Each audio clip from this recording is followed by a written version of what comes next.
Assalamualaikum warahmatullahi wabarakatuh. Di sini saya akan mempresentasikan lembar kerja manajemen sekolah dari lembar kerja 1 sampai 3. Yang pertama adalah lembar kerja 1, yaitu identitas sekolah. Nama sekolah tempat saya magang adalah SD Islam Modern NU Pelemahan. Dengan NPSN 6988650. Kemudian NSS tidak ada, NIS juga tidak ada. Kemudian jenjang akreditasinya adalah B. Kemudian statusnya swasta. Alamat sekolah ini terletak di Jalan Raya Pelemahan, RT atau RW RT 4 RW 2.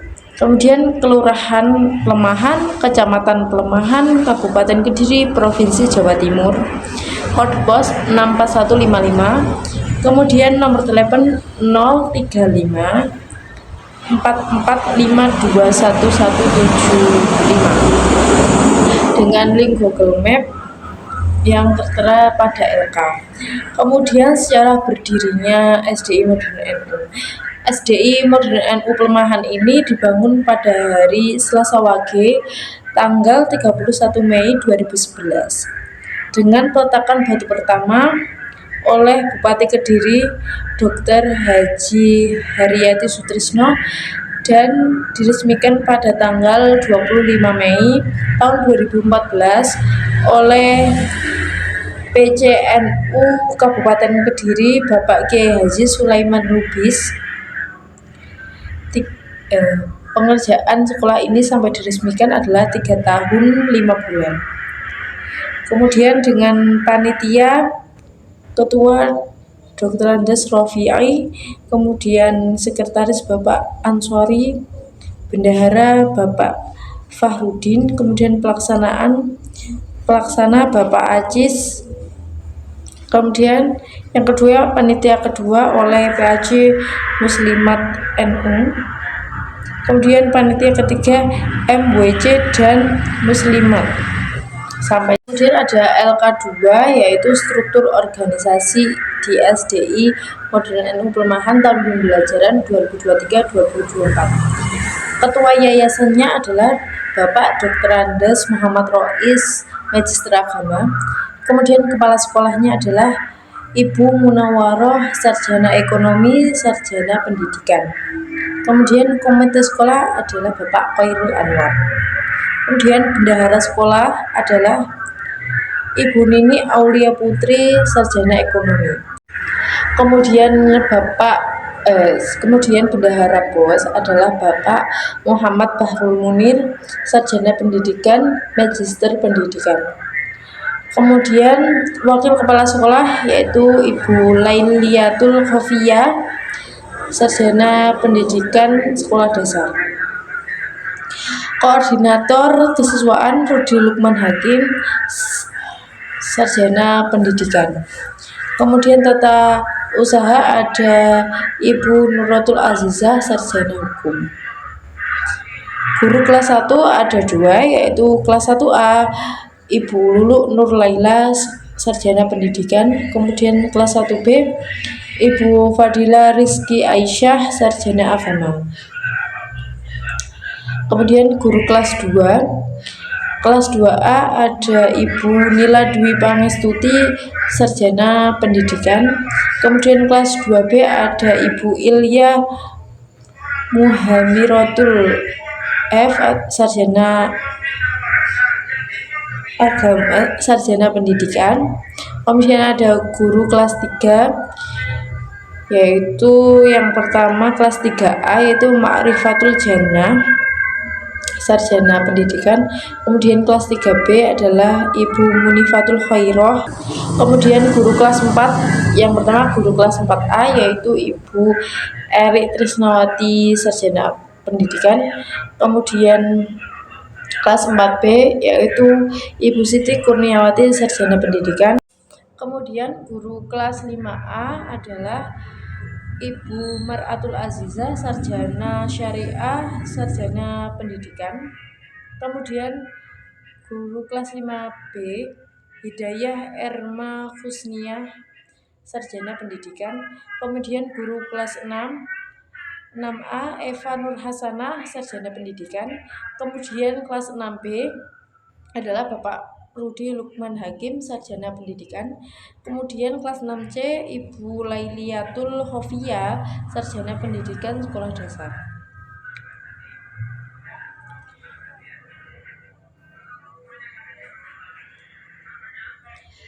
Kemudian LK3 ada job deskripsi.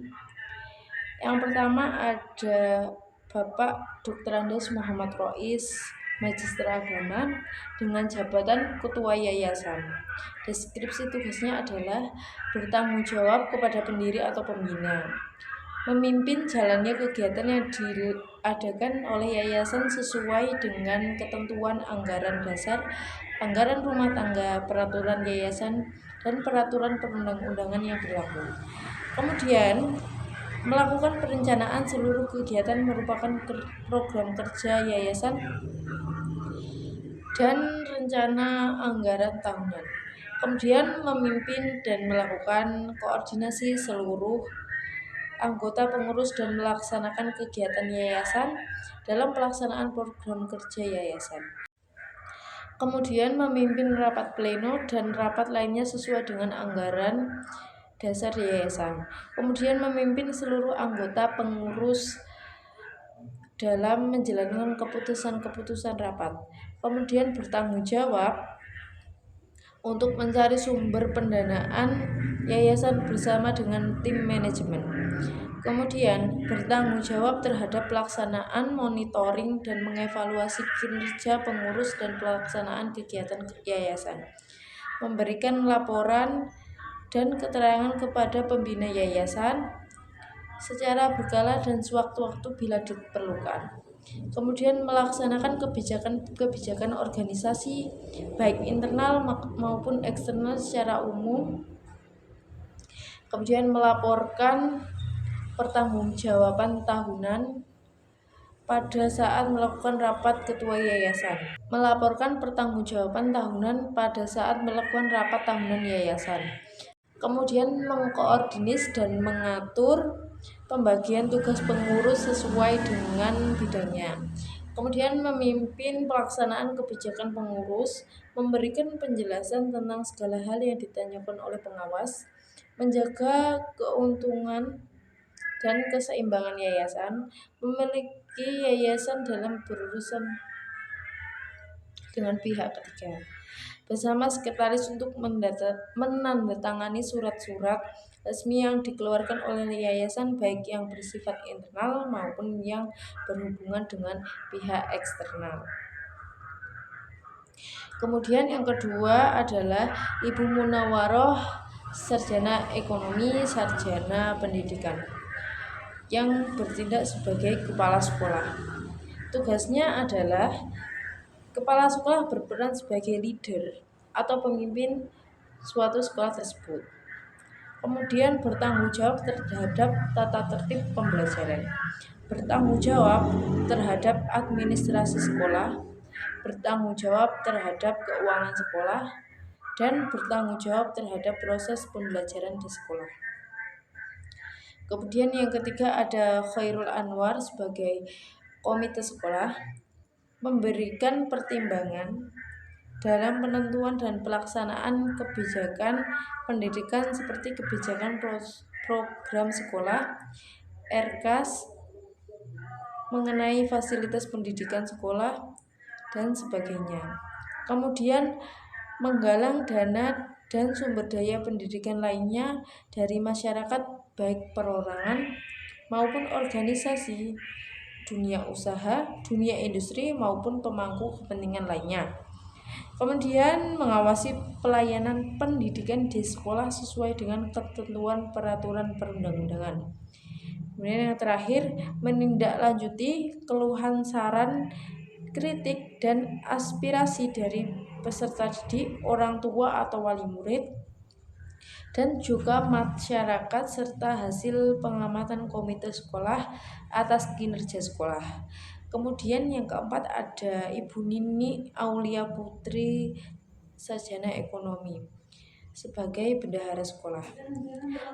Yang pertama tugasnya adalah menerima pembayaran peserta didik, membuat laporan keuangan bulanan, mencatat pemasukan dan pengeluaran harian, kemudian mereka presensi pegawai untuk menghitung transport sebulan, kemudian membuat slip gaji, menyiapkan gaji, dan juga membayar gaji pegawai.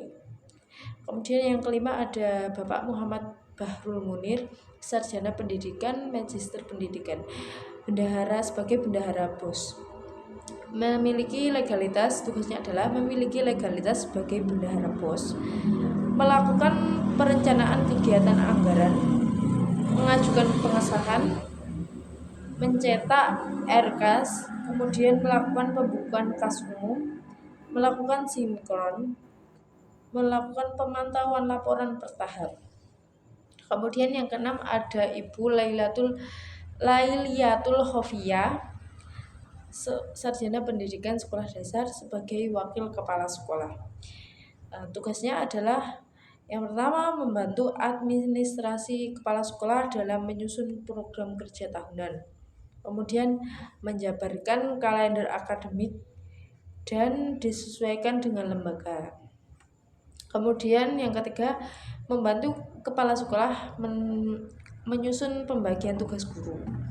Kemudian membuat jadwal pembelajaran, mewakili kehadiran rapat jika kepala sekolah berhalangan hadir.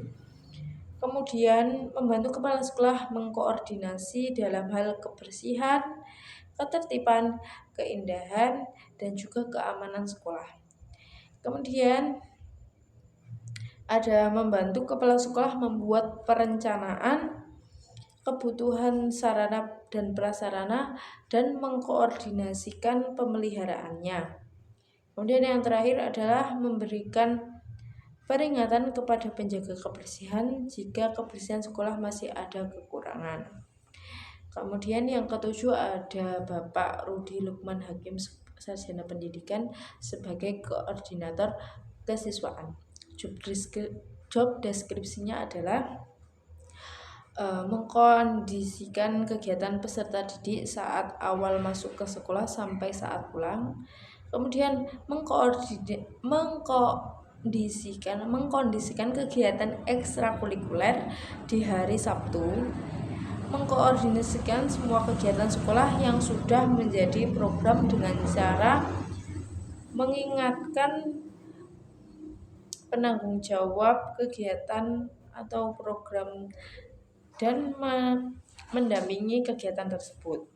Kemudian memberikan bimbingan dan konseling terhadap peserta didik yang bermasalah. Yang terakhir membuat tata tertib beserta sanksi untuk peserta didik. Kemudian yang kedelapan adalah Ibu Nuratul Azizah, sarjana hukum sebagai staf tata usaha dengan job deskripsi membuat surat menyurat dan mengarsipkan surat di kotak masuk dan kotak keluar. Kemudian membuat absensi bulanan guru dan juga mengarsipkannya. Membuat daftar hadir peserta didik tiap ajaran baru. Kemudian membuat jurnal kelas tiap ajaran baru.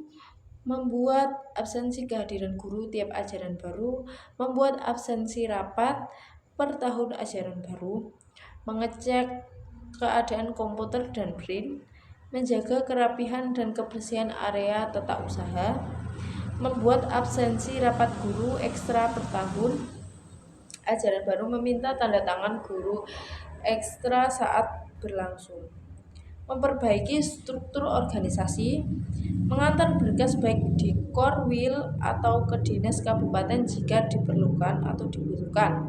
Kemudian sebagai notulen rapat bulanan atau pra kegiatan serta menyiapkan tempat rapat, membantu administrasi kepala sekolah. Kemudian yang ke-9 adalah guru kelas. Yang pertama ada Ibu Lulu Nurlaila, sarjana pendidikan. Kemudian ada Ibu Ilya Munhamirotul FS, sarjana pendidikan. Kemudian ada Ibu Ma'rifatul Jannah, sarjana pendidikan, kemudian ada Ibu Munifatul Khairah, kemudian ada Ibu Eri Trisnawati, sarjana pendidikan, kemudian ada Ibu Siti Kurniawati, sarjana pendidikan, kemudian ada Ibu Mar'atul Aziza, sarjana syariah, sarjana pendidikan, kemudian ada Ibu Hidayah Erma Kusnia, sarjana pendidikan, kemudian ada Ibu Eva Nur Hasanah, sarjana pendidikan, dan ada Bapak Rudi Lukman Hakim, sarjana pendidikan, dan kemudian yang terakhir ada Ibu Lailiatul Khofia, sarjana pendidikan sekolah dasar sebagai guru kelas. Tugasnya adalah mengelola kelas, mengenal dan memahami situasi kelasnya, menyelenggarakan administrasi kelas, memberikan motivasi kepada peserta didik agar belajar sungguh-sungguh dan baik di sekolah maupun di luar sekolah, memantapkan siswa di kelasnya dan melaksanakan tata krama, sopan santun, tata tertib baik di sekolah maupun di luar sekolah, menangani dan mengatasi hambatan dan gangguan terhadap kelancaran kegiatan di kelas dan kegiatan sekolah pada umumnya. Kemudian mengerahkan siswa di kelasnya untuk mengikuti kegiatan-kegiatan sekolah seperti upacara bendera, ceramah, pertandingan, dan kegiatan lainnya. Kemudian membimbing siswa kelasnya dalam melaksanakan kegiatan ekstrakurikuler. Kemudian melakukan home visit atau kunjungan ke rumah orang tua atau keluarganya. Memberikan masukan dalam penentuan kenaikan kelas bagi siswa di kelasnya, kemudian mengisi atau membagikan buku laporan pendidikan atau rapor kepada wali murid, mengajukan saran dan usul kepada pimpinan sekolah mengenai siswa yang menjadi bimbingannya, kemudian mengarahkan siswa agar peduli dengan kebersihan dan peduli dengan lingkungannya. Yang terakhir, membuat laporan tertulis secara rutin setiap bulan. Demikianlah presentasi yang saya lakukan. Kurang lebihnya saya mohon maaf. Akhirnya, wassalamualaikum warahmatullahi wabarakatuh.